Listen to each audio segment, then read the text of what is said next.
Hey guys, it's Victoria with Nutrition by Victoria, and today I want to talk about the hottest new weight loss drug to hit the market, and that is Ozempic.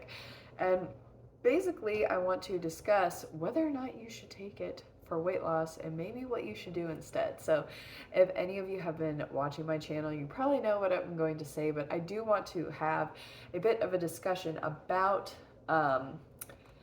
Ozempic or semaglutide, which is the active ingredient. Actually, this drug goes by other names like Rybelsus, Mounjaro, Wegovy. It's actually been around for a while, but it's just now really gaining a lot of popularity. In fact, like I personally know people who are taking it, and it is working to help them lose weight, but at what cost, right? So semaglutide is an anti-hyperglycemic medication. So it works to keep your blood sugar levels low, and by doing that, it induces insulin sensitivity, right? So now that you don't have all the sugar just hanging out in your blood, for several reasons. One, the drug also makes you eat less, so it decreases your appetite, it slows gastric emptying, and then it, as an anti-hyperglycemic drug, I'm assuming it could probably also inhibit glucose uptake into certain cells.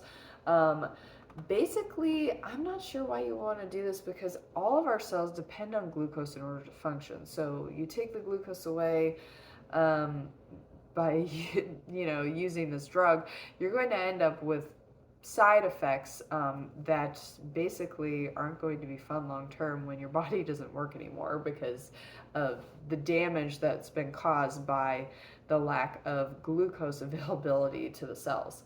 So human metabolism 101, we depend on glucose in order to run our cellular machinery, to produce ATP, which is our cellular energy currency, so that we can function basically.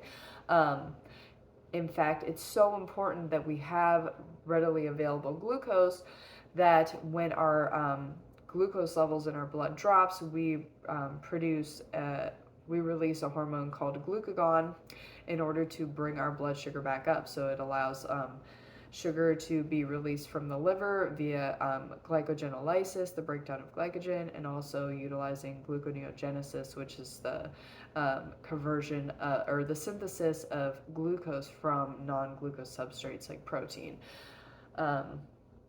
So this drug actually inhibits glucagon. So potentially in somebody who has like poor blood sugar regulation, you could deal with having chronically low blood sugar because you can't bring your blood sugar back up, and that can lead to XYZ complications. Like, there's a reason why diabetes patients have to monitor their blood sugar, and that's so that it doesn't go too high, but that it also doesn't go too low too, because that can cause complications as well. Too low blood sugar, pretty sure can cause coma and death actually. The cause of low blood sugar is excess insulin administration or anti-diabetic medication. So that's what this semaglutide does, is it forces your body also to release more insulin in order to clear out your blood sugar. So it's just bad news. Like, I don't know why you'd want to do this to yourself. It sounds like you're really taxing your metabolic machinery here. So if the goal is insulin sensitivity, why damage your system with this drug instead of just, eating a diet that promotes insulin sensitivity? And I think one of the biggest problems here is that so many diets claim to promote insulin sensitivity. Like when you go in for your standard diabetes diet, right? It's high protein, low carbohydrate. That diet actually keeps you insulin resistant to a certain degree. So by lowering the amount of sugar that you're taking in, you are lowering the amount of sugar that's going to end up in your blood, but you're not addressing the problem, which is typically too high of protein intake and too high fat intake. So when you lower those components of the diet and you eat carbohydrates, especially coming from like fruits and starches, you are going to um, naturally be able to regulate your blood sugar, and it promotes insulin sensitivity.